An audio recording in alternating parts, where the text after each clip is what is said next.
Are we doing a better job today teaching Arabic than we were in 1980? The problem is not only language policy. It needs plans, it needs activation, it needs planning, and others would have even more complicated side of their languages that they would find Arabic very easy to learn. And many others would say Arabic is difficult. I always start my first class with my students that welcome to the easiest language in the world. That's how you start your first class? Yeah, obviously. Otherwise, I would be a failure. You're gaslighting them, Muntasir. You're gaslighting them. No. I'm not. كل لسان إنسان. Every tongue makes another human being. Welcome to the Media Majlis Museum podcast. My name is Mikey Mhenna.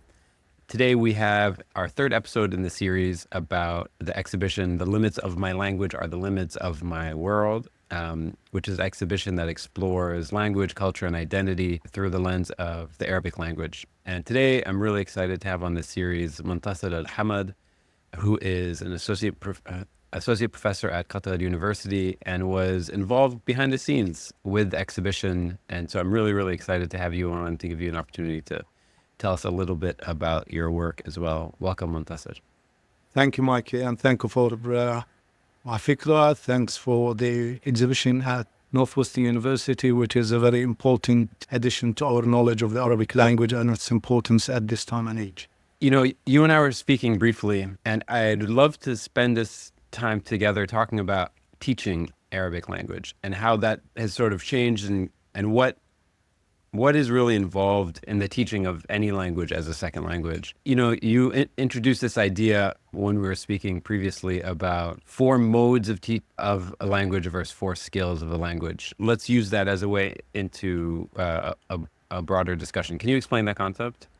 Oh, yes. Actually, for long, we've been, as educationists and practitioners in teaching second language and foreign languages, we used to use the four skills approach, i.e. listening, reading, writing, and speaking. So recently, the Council of Europe that produces the framework, which is Common European Framework of Reference for Languages, they've introduced something else. And that is four modes of the language, i.e. that we have productive mode of production, i.e. speaking and writing, mode of reception, i.e.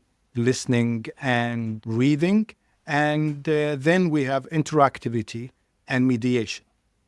And through these four modes, we learn a language.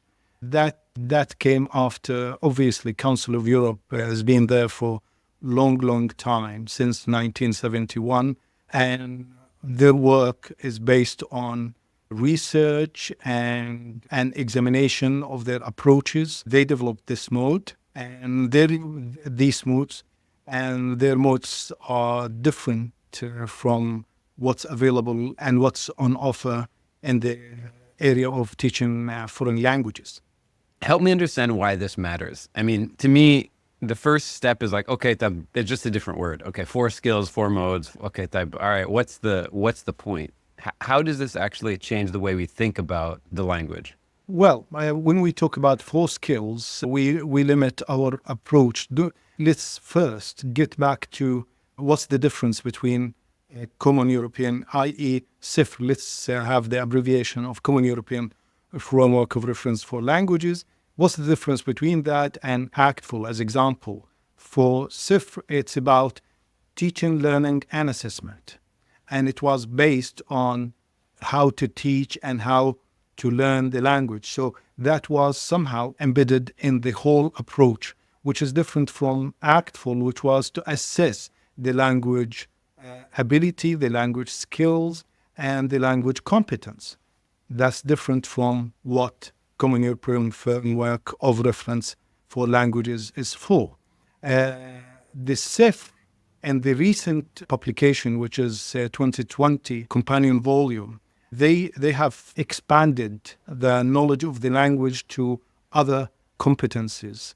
One was the social-linguistic competence, which is pragmatic side of the language. So we're getting from the language as a base, i.e. as If I say, as example, ala, and I say raks, and I say ya as a pronoun, ala rasi, on my head, okay, you might understand it as Mikey, who speaks Arabic, differently from someone who has just learned Arabic.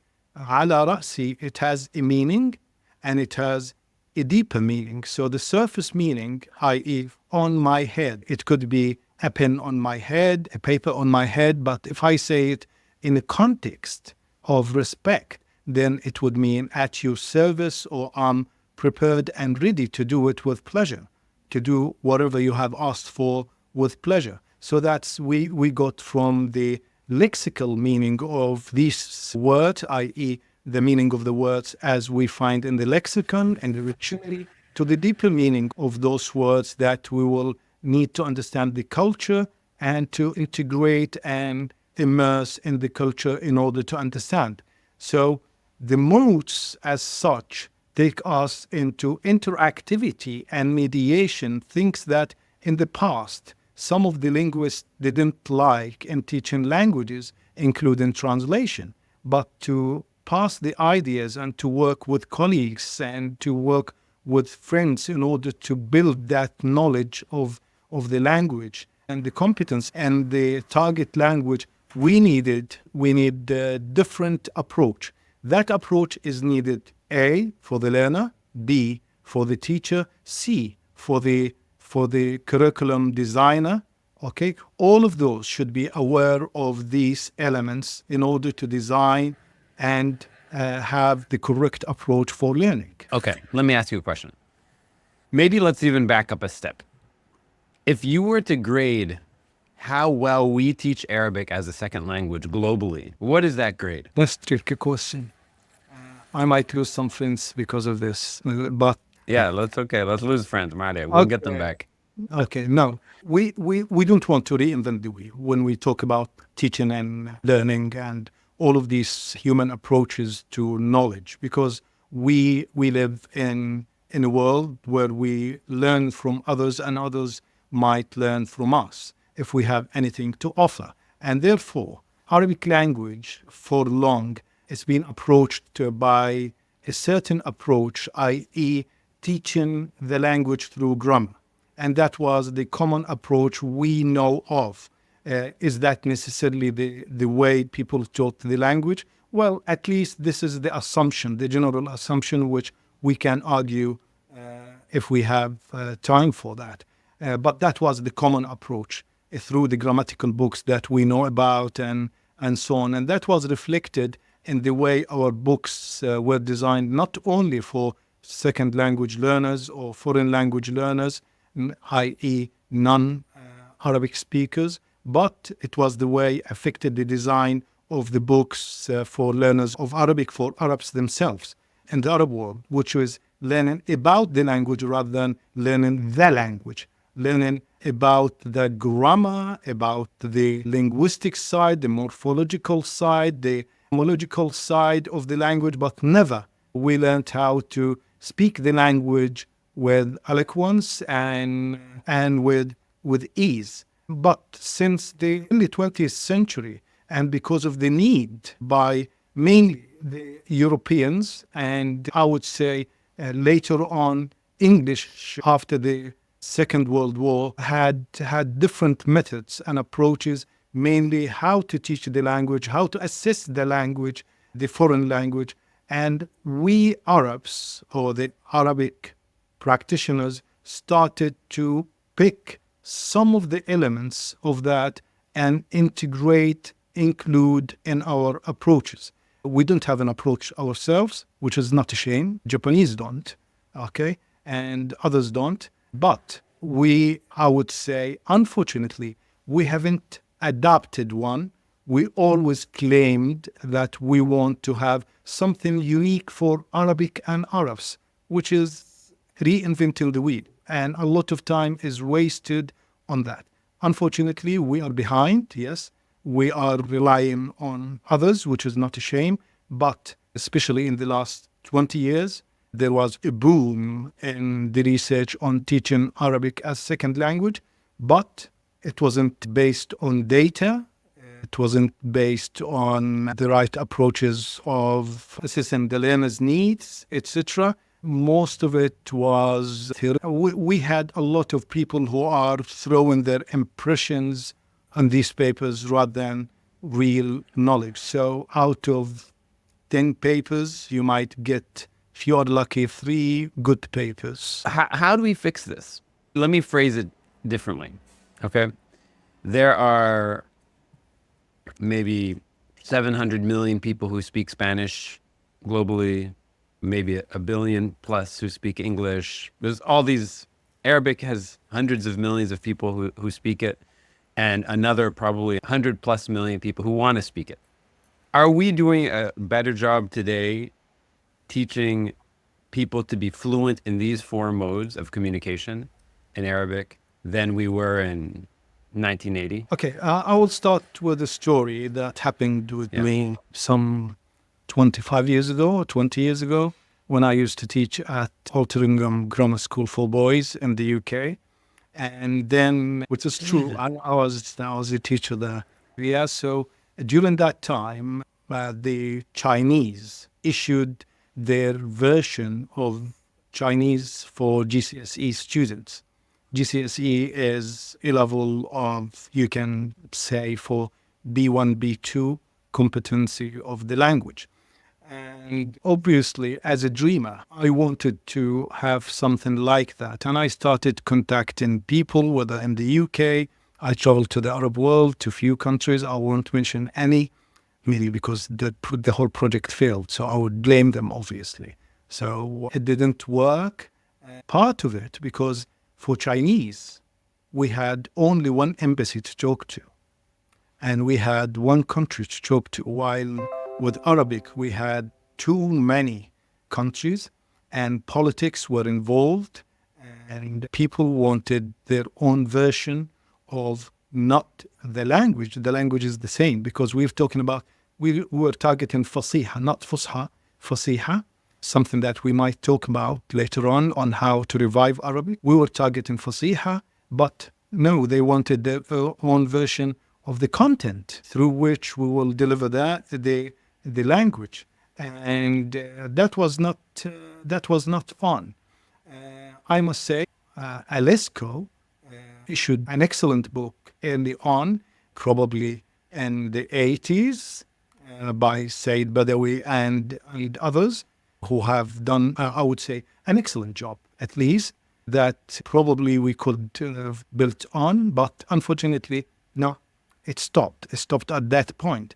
Arabs founded Al Khurtum Institute, 1963, for teaching Arabic as a second language, foreign language, and it was mainly founded for that particular reason that you're talking about, i.e., bringing Arabic to all of those who are interested in learning Arabic, for those practitioners, in order to have proper teaching and learning of Arabic language. Yet, talking about the politics, I will talk about the policy. The language policy is a very important thing to look at when we talk about protecting a language, promoting a language. So the language policy, as example, in the Arab world, we have many excellent policies to protect the language and to promote the language for the language use, i.e. to promote the language use in the daily life, etc., etc. I would name few. The 2019 as example. In 2019, Qatar has issued a decree by the Emir, a decree and a law of protecting Arabic language. And the same thing in Jordan. We had an excellent policy in Algeria and other places. But the problem is not only by having a language policy. The language policy is just an idea. It's just a decree. It's just promoting an idea, but it needs plans. It needs activation. It needs planning. And that's what would take us to what we call in linguistic language planning. Unfortunately, as the common phrase in Arabic say, إن الله لا يزع بالسلطان ما لا يزع بالقرآن. Indeed, God would somehow protect people by the the sultan, i.e. the ruling, more than what he would do with the Quran, with the just ideas, because people need planning. So the planning, unfortunately, it's behind. We do not have proper plans, and that's for many, many reasons. Yeah. I want to just dig into something you mentioned earlier, this idea of Fusha versus Fasiha. Ideally, what version of Arabic do you think should be taught when you're teaching as a second language? Wow. This was the conference, Mikey. You promised to invite me for just culture. Yeah. Well, uh, we can pick and choose, and we can probably Yeah. merge, and we can have more than one, simply because the language is about relevance, and that's the relevance theory. As example, relevance theory by Grice, and as we say in Arabic, لكل مقام مقال. Once I was with a great friend of mine. I wouldn't mention his name because he's a well-known person in the field. Actually, two of them, and they're very well-known people in the field. And we had that argument because I was designing a book of mine on teaching Arabic for Japanese learners. And we had that discussion on whether to integrate Amiyya, i.e. the dialect, or not, and at what junction, and all of that. And obviously he was of a certain opinion, and I wanted to understand, so I was challenging him. So my whole idea was to challenge because I wanted to get an answer, like yourself. He was extreme on one side. And I asked him, where would you take your pajamas off and put on your clothes? That's what matters. And he said, I do not understand. And I told him, would you go to the universities? Would you Neither do I. I don't understand. Would you go to the university to lecture putting on your pajamas? He said, no. I told him, okay, what would you put on? He said, well, semi-casual clothes similar to this.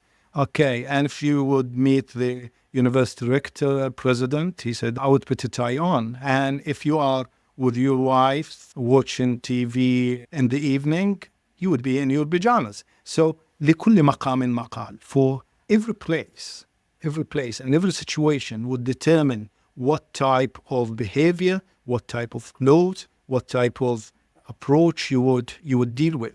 And likewise, I would remember my supervisor once. I went to his office and I was speaking English from the streets of Manchester simply because I was a poor student who didn't have much money to spend on language courses.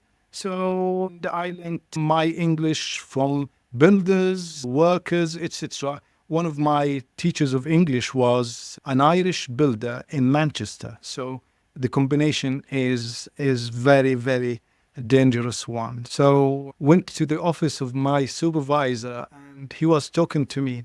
And I told him, yes, that would happen in Britain. He said, what? I told him, I thought that he liked it because it was authentic. I told him, in Britain. He said, what do you mean? I told him, Britain. So his reply and response to me was, cross the T's, dot the I's, leave this rubbish out of my office. So for him, the language to be used in a university should be at a certain level.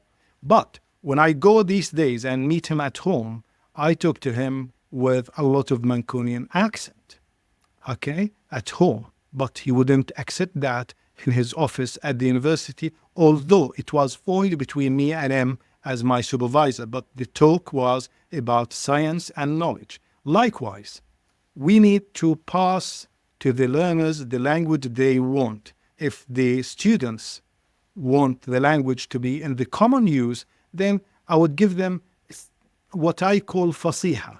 Fasiha is the one that I wish to promote for all, whether Arabs or non-Arabs, i.e.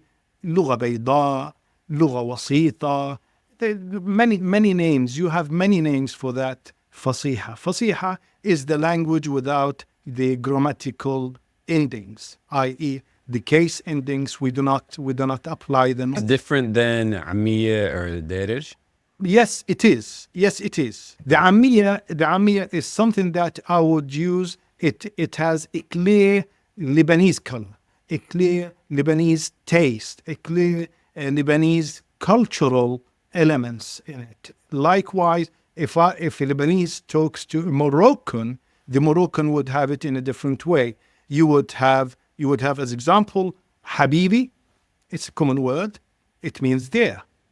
And like in Manchester, they would say Habibi, love. But if you say love to someone in London, they would, come on. And that's the same with us Arabs. When the Lebanese say to us, Habibi, I'll say, what's going on? Okay? So Habibi is love or beloved, is different context. Likewise, Moroccans would start with Kidair, Labas, and the Iraqis would say Shakumaku, and you should respond with Makushi. While Qataris and the Gulf people would start with Shlonak. All might have elements in Arabic language in the standard Arabic, but these are the flavors of these dialects. The flavors are local flavors. But if you would go and get a proper driving license to drive all type of cars, then you should go for the manual. You wouldn't go for the automatic.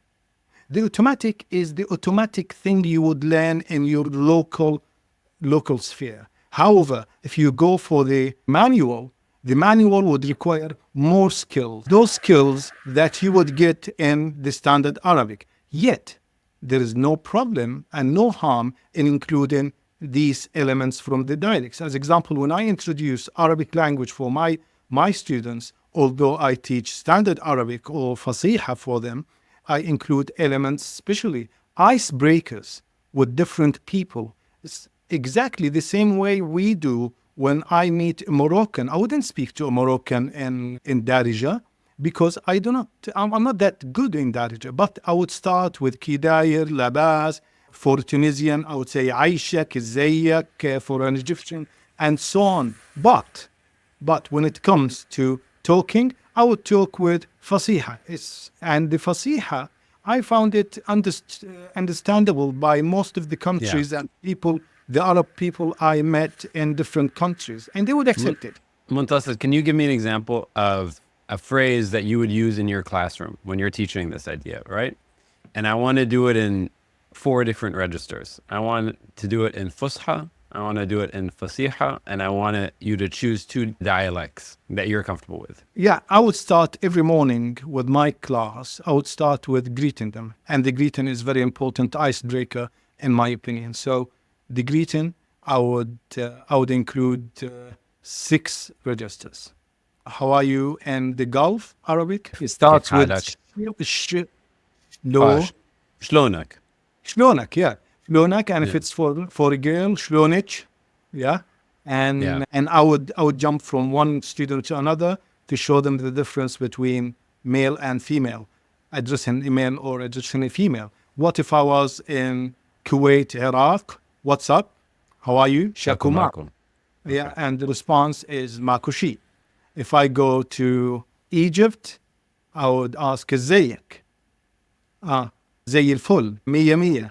And if you move to Morocco, as example, I would use the Moroccan Kidair and Labas, Alhamdulillah, Labas, which is used also in Algeria. So the students would get that taste of the different cultures, and they would appreciate that we Arabs have different flavors, and through knowing these flavors and the cultural backgrounds of the Arabs, they would know the differences and the distinction between these nations. But I want you to illustrate the difference between Fusha and Fasiha. This idea, is it just basically removing the tanween? Is that the only difference? More or less.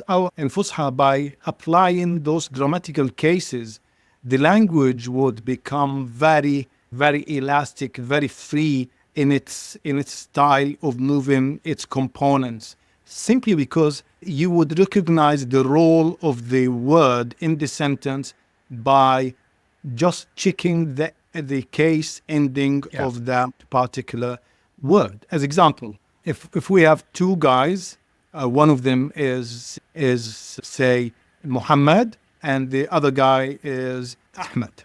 قابل Muhammadun Ahmada. When we say Ahmadun, i.e. he is the subject, Ahmada, he is the object, by having that case ending. Okay? But if I have these case endings, as long as it's colored, marked, I could move them freely in the sentence. I can say Ahmadun qabala Ahmada, qabala Ahmada Ahmadun, and so on. So you have an audio marker.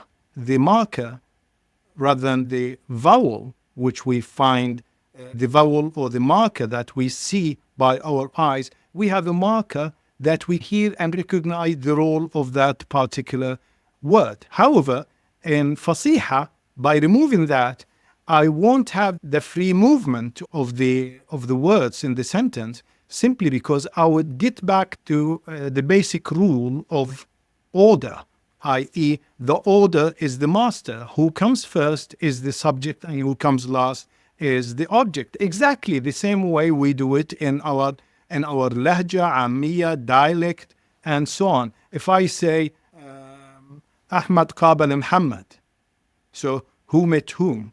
So Ahmad is the subject, is the one who did the action because he came first. And if we have Isa and Musa, Ibn Atil and others in the past discussed these questions because they used to use daraba rather than qabala. So daraba Isa Musa, who hit whom? So the person who comes first is the one who does the action. So the free movement, this is one example. In the world of pedagogy, Arabic pedagogy, is this a controversial idea that, you know what, going forward, بلا التنوين, don't worry about it, خلاص. No one uses it on the ground. We're not going to use it in classrooms. You can learn it later on if you want to, but it's not needed. خلاص. We don't, it's بلاها كله.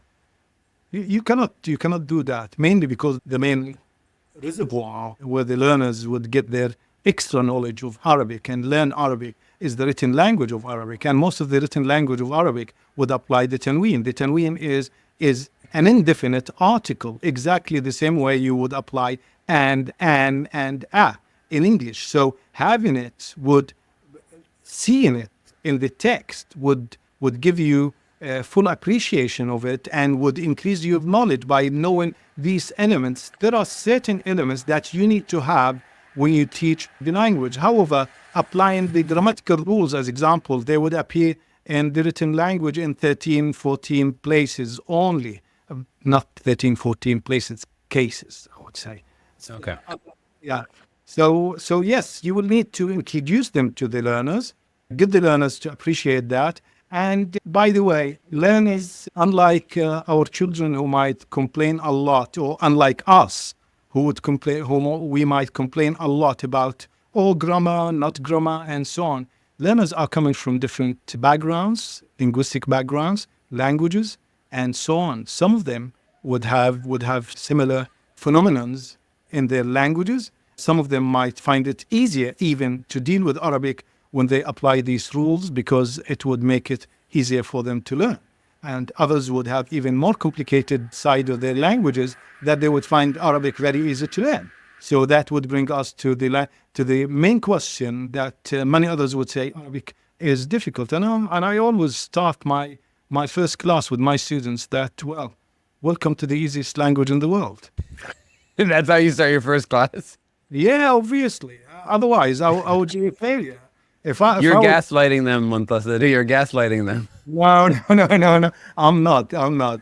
Actually, it depends. I visited someone just to offer them my condolences. And being a teacher of Arabic for non-native speakers, that's interesting for most of the people because you deal with non-Arabs, and then you might have different stories. And one of the guys, he was a very famous guy in the Arab world, not only in Qatar. And he asked the question, which nation is the best in learning Arabic? And that is a very complicated question, by the way. But a friend of mine, he just out of a sudden, probably he recalled one of his students of Canadian background. He said, Canadians. And I thought, oh, come on. And no, we cannot. we cannot overgeneralize because language is not about only one facade. Language is different, is an object with different dimensions. So from a phonological point of view, it's something that, as example, some cultures would find it easier for them to produce all of these sounds. You would find it difficult for an English person producing a and ha, but English has no problem with producing ra and la. While Japanese, it's a nightmare for them. The ja and za, you would get it on the other side, tha and sa. So today I was talking to a Turkish student of mine, and I told him, well, please continue to break between those two letters, tha and sa. You want to find a house. I want a house without أريد بيتا بلا أساس and بيت بلا أثاث. It makes a big difference. I want a house with no furniture or with no foundations. That would make a big difference. That's only the phonological side. If you get to the lexical side, probably Turks do have some of the lexicon, i.e. some of the words, but their language is different from the Arabic language. Arabic language is a generative language, a generative grammatical language, while Turkish is closer to Korean and Japanese in its nature of producing the language. So if you want to learn Persian, as example, you should approach Persian as an Arab, having in mind that I want to learn a language similar to English in its grammar, but similar to Arabic in its lexicon. That's the right approach. There is no one approach. And therefore, we find some German students and students from Japan find Arabic from a grammatical point of view easy, while others would find it difficult. The English wouldn't have the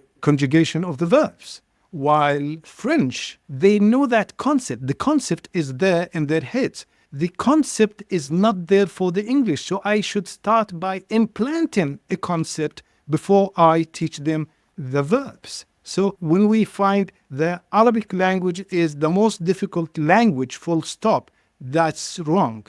Because who produced it? Probably they wanted to say Arabic language is one of the most difficult languages for English speakers. Well, we can continue to argue, but I wouldn't say completely wrong. But Arabic language is an easy language for a Syriac learner, a person who speaks Syriac, as example, in Ma'lula or other places in Lebanon or Turkey or northern of Iraq would find Arabic very easy because it's similar language. You were with Ahmed al-Jallad last time and he talked about Semitic languages. So I would recommend his episode for all. Yeah. Okay, I want to take a little bit of a long view for a second. Last time we spoke, you mentioned this amazing manuscript from about 600 years ago that you have a forthcoming paper about. From my understanding, this is the oldest manuscript that we currently have teaching an Arabic dialect. That's correct. So as you're unwrapping this, tell us a little bit about who the author is, in what context it was written, and what have you discovered sort of exploring this document? This manuscript dates back to 850 Hijri, i.e. 1447 AD, which is about 600 years old. The story is that I was on a visit to Turkey and invited by University to deliver a talk. They wanted to honor me by sending me to one of these old libraries, Library of Sulaimaniyya, and I asked about any old book, any old manuscript about teaching Arabic as a foreign language, and they came out with this very beautiful manuscript. But this is not my manuscript only. A friend of mine called Ali Binli, professor at Marmara University, found it at the same time, the same week. So we decided to work together rather than working each one of us on our own. Luckily, this work is to be produced in a book, edited manuscript book by Istanbul Manuscript publisher in a month's time. It is dated, as I have said, to the mid-15th century by someone called Al-Balati. Al-Balati suggested in his introduction, and if you see in the manuscript, some is written in red, which is the Arabic, and some is written in black, which is the Ottoman Turkish. And he wrote it in very beautiful script. Al-Balati suggested that he's not a learned person nor an author, but he wanted a language that is spoken by the normal people for the normal people, not a language to be offered for the officials or for the judges. And he continued to talk about how he felt when he traveled to the Arab world and found that he couldn't communicate with people in their own language. And he wanted to learn more about the spoken Arabic. So he wrote a manuscript teaching people the Arabic dialect of, I would say, North Syria, Syria, and Lebanon. You would have a lot of elements of these dialects in his manuscript. And he tried to encourage people by saying, as example, I would quote, ويروى من الكتب القديمة أن كل من يعرف لغة جديدة يعتبر أكثر من رجل. And it has been narrated in the old books that everyone who knows more than a language would be considered more than one man. والدليل على ذلك قوله, and the evidence is by saying كل لسان إنسان. Every tongue makes another human being. So that is a way to encourage people to learn the language. And I wouldn't quote other quotations he mentioned because they're funny, and probably if I use them at the university, I would get, as the English say, my P45. I would be fired. Yeah. The language that he describes and he tries to create a manual to learn, Mm-hmm. how different is that dialect compared to the dialect that we can observe today? What sort of difference did 600 years make? You would be amazed that it's very similar. It is very similar. Actually, I didn't find it difficult to understand every single word he mentioned. Some of the vocabulary he used, probably vocabulary at lexical side, because they were influenced by their Turkish or Ottoman of the time. Not more than 5%, I would say, not more than 3% of the whole lexicon of that manuscript. But obviously, it is interesting to look at the lexicon of the book and the use of the language, and that the syntax and the words and the culture behind it is similar to what we have now. Even this making a supplication or making a cursing someone, they're very similar to what we use now. And When they get it, you could read a couple of these 600-year-old curses. well, okay. I would. And humor us with some 600-year-old curses. Okay.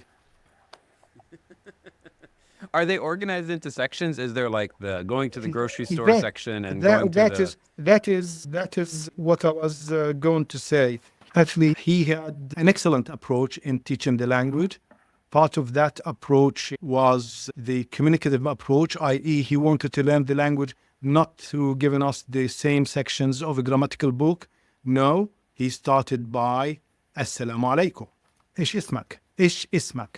Ish ismak? What's your name? And started from there. And he started a dialogue with the people. He would say, Ish ismak?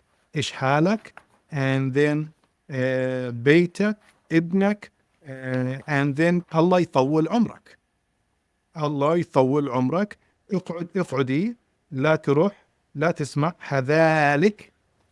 And he would use a lot of verbs in different conjugations, but put them into context. As example, قل له يشتري, قل له لا يبيع, قل له لا يصدق كلامه, and so on. اصبر حتى تصيح الديك. المسافر دائما على سفر. In Lebanon, do you use تستكري, i.e. تستأجر? كم فرس تريد تستكري? How many horses you want to hire? Don't forget that he was in Aleppo. So مشان الفرسين إيش تأخذ مني من حلب إلى الشام? For 2 horses, how much would you take from me from Aleppo to Damascus. And the reply was, مشان الفرسين أطلب منك 5 أشرفي. For the 2 horses, I would take 5 ashrafis, i.e. the currency of the time. The beauty of it that he didn't have limits mentioning anything, including curses that I do not find easy, probably because I have censorship. Yeah. Okay. I'll lay you off the Actually, hook. they're there in the book, and some of them are 18 plus. Yeah. Yeah, No, so I'll let you off the hook. yes. So my question is, who is this guy writing this for? Like you have these books, 1,000 Spanish verbs, or in guidebooks and, on Lonely Planet guidebooks, like you're going to Beijing. These are some things that you should learn how to say, how to speak to your taxi driver. Who is this guy writing it for? It was for a Turkish audience, or was it for even an audience, or was this just like something that he was doing for himself? I think, and I would claim myself and Ali, that he wrote this for for officials and Ottoman soldiers going to the Arab world, mainly Levant of that time. So, in order to give them a manual to speak to the people of the land, they need to have a proper manual on how to speak to those people in their spoken dialects. And that is one of the motives behind dialects, even until now, by the way.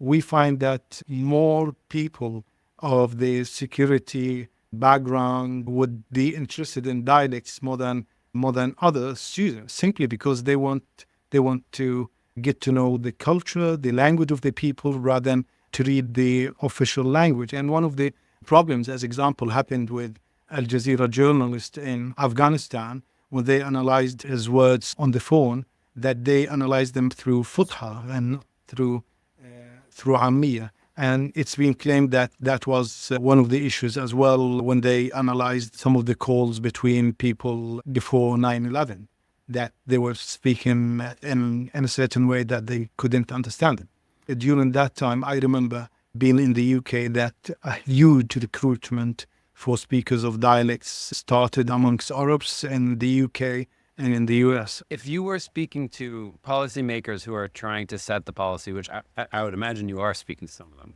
but if you're speaking to policymakers whose primary concern is the health of the Arabic language in the future, what would you say are the major threats to that health?